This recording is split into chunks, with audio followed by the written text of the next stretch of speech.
In today's episode, a Russian millionaire running a private zoo on his property in the middle of the suburbs has the unthinkable happen. Three young men visiting the park dare each other to enter the Black Panther's enclosure to hand feed it. After breaking open the lock to its cage, the panther strikes and kills one of the men before escaping the zoo into the neighborhood. Hit that like button and subscribe right now. This is the terrifying Black Panther fatality in a private Russian zoo. Welcome to Final Affliction.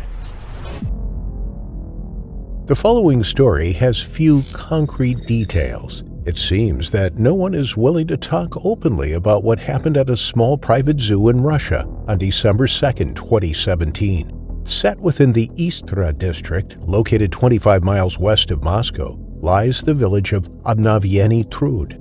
The locals seem to be a close-knit community, that is, except for one local in particular. Sergei Alexandrovsky made his millions in the airline industry, currently the chief executive officer at Rossiya Airlines. He spent his money on another passion of his, animals. In the early 2000s, he set up a private zoo at his home in the village. He opened it to paying guests. It was more of a menagerie than a zoo, with animals held in small enclosures, isolated, and with little in the way of environmental enrichment.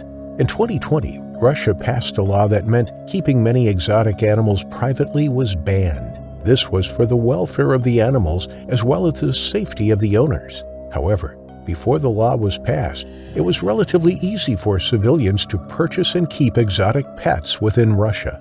Those purchased before 2020 are allowed to be kept until the end of their natural life. Some locals in Sergei's village didn't like having the zoo animals on their doorstep. It made them feel uneasy and unsafe. At night, they heard the roaring of the lone lion. They heard its constant deep grunting as it paced up and down in its enclosure. It was something that many described as annoying, but the animals wanted to get out. They wanted to escape. It was deemed a dangerous neighborhood for fear of what lurked in Sergei's backyard. As well as housing a lion and a tiger, Sergei's zoo was also home to a Black Panther whose name was Milan. After 10 years without incident, except for some disgruntled neighbors, something was about to go horribly wrong.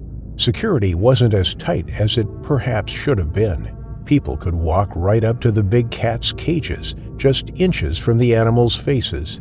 Although the details are sketchy, and the following is a presumption from the zoo's owner, Sergei, it seems the most likely explanation for what happened that day.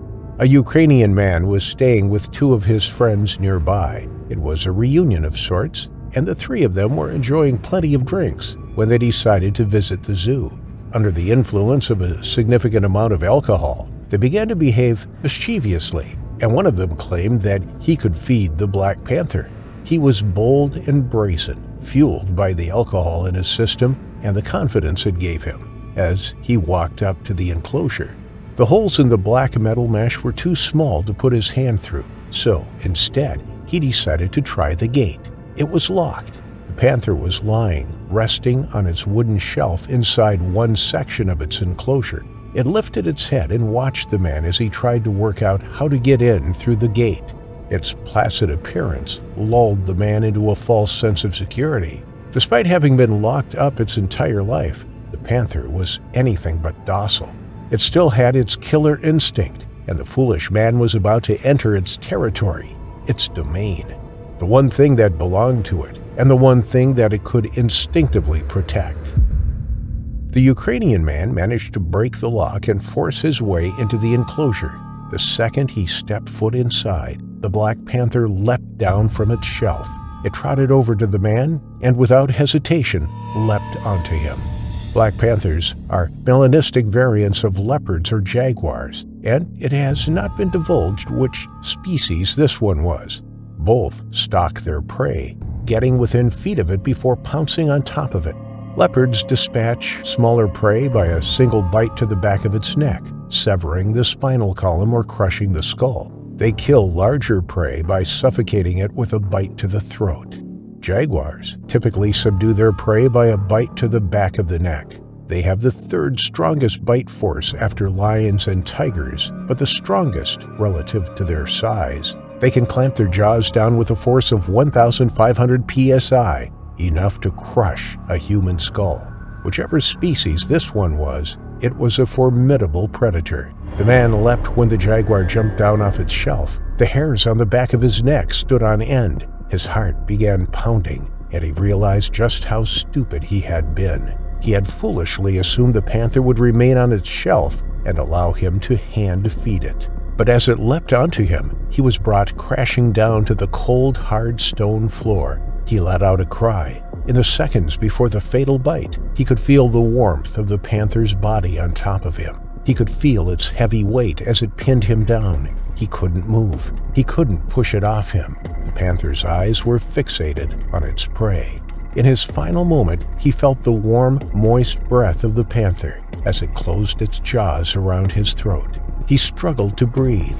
The pressure on his windpipe grew, and he knew this was the end.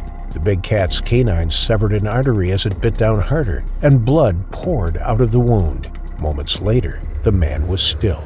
It is assumed that his two friends fled the scene. Whether they had run to get help or to escape is not known, but they left him there on the gray slate floor of the enclosure, breathing his last breath.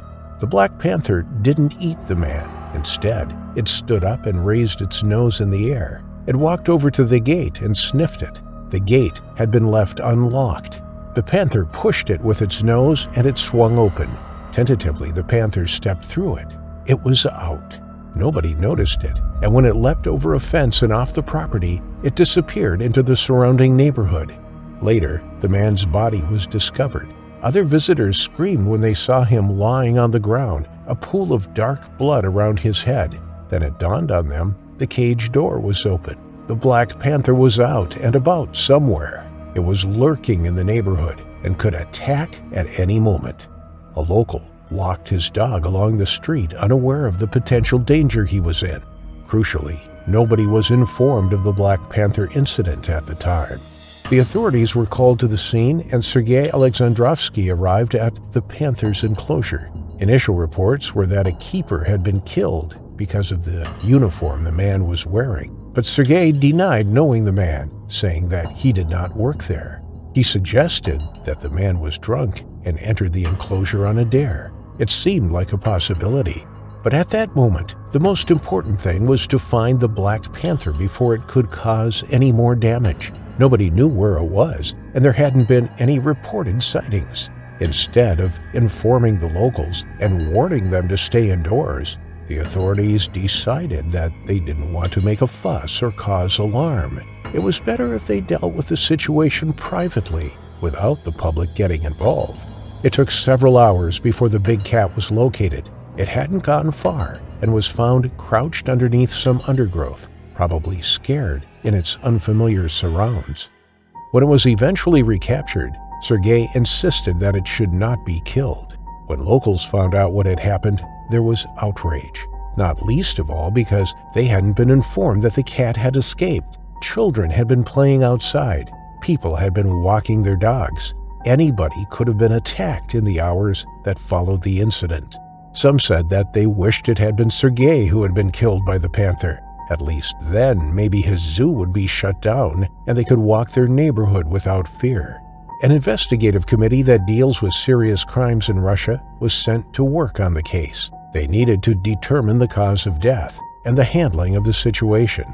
No conclusions from the report have been published, and the name of the deceased has never been disclosed.